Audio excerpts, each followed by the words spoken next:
Good morning, children. From Little Bird School.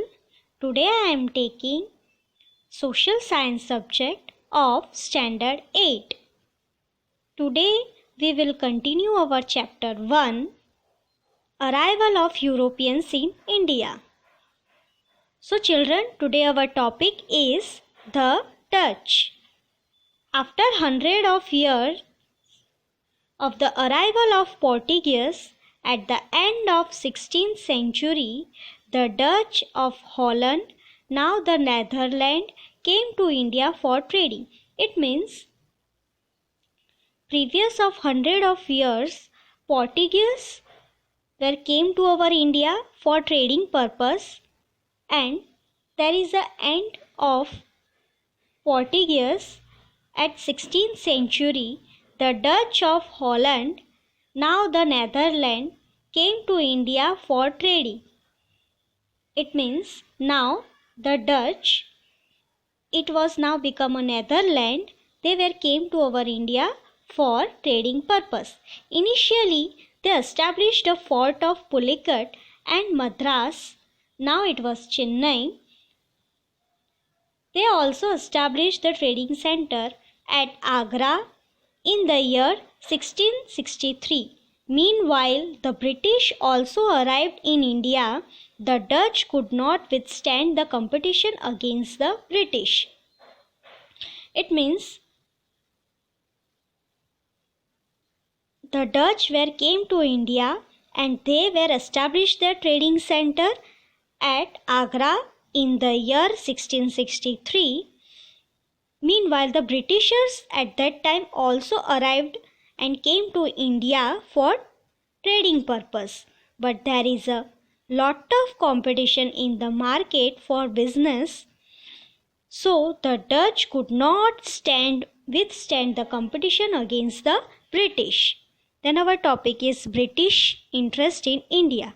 So children, why Britishers gave so much interest in our India? So we will discuss. During this region of Queen Elizabeth of England in the year 1600 CE, the Britishers established the East India Company. The company belonged to merchants who wanted to increase their wealth by undertaking trade with India. It means at the time of Queen Elizabeth, in the year 1600 CE, the Britishers established the East India Company and they were connected to the merchants. So that merchants desired, it means they wanted that to increase their wealth by undertaking the trade with India. The first British ship arrived in India at the port of Surat in the year 1608 CE. Captain W. Hawkins. It means from the Britisher, there is a first ship which was arrived in our India and at the port of Surat in the year 1608 CE, and the captain of the ship name was W. Hawkins. He was the first person who came to India. He met Jahangir, but he did not get the permission for doing business in India.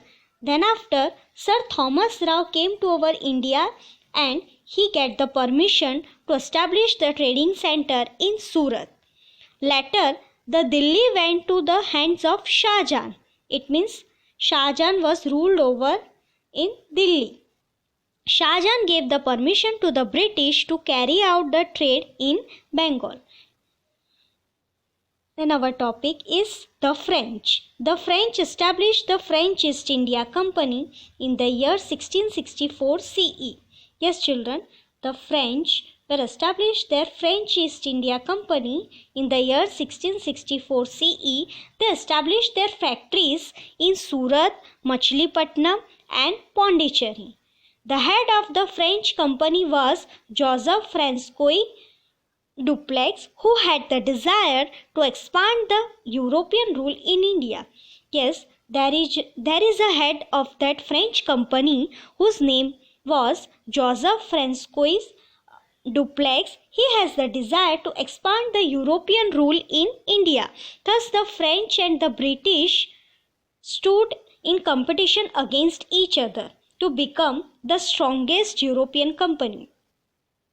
Yes, the French and the British both were stand in competition against each other to become the strongest European company. There were innumerable disputes, it means innumerable fights and battles, and finally the Britishers emerged, it means finally the Britishers were won, and however the French retained, it means French only control over the trading centers of Pondicherry, Mahi and Chandranagar. Next topic is British trade in India. The Britishers first started their trade on the banks of river Hooghly and established their forts in the year 1651. Yes, Britishers firstly started their trades on the bank of river Hooghly and established their forts in the year 1651 CE.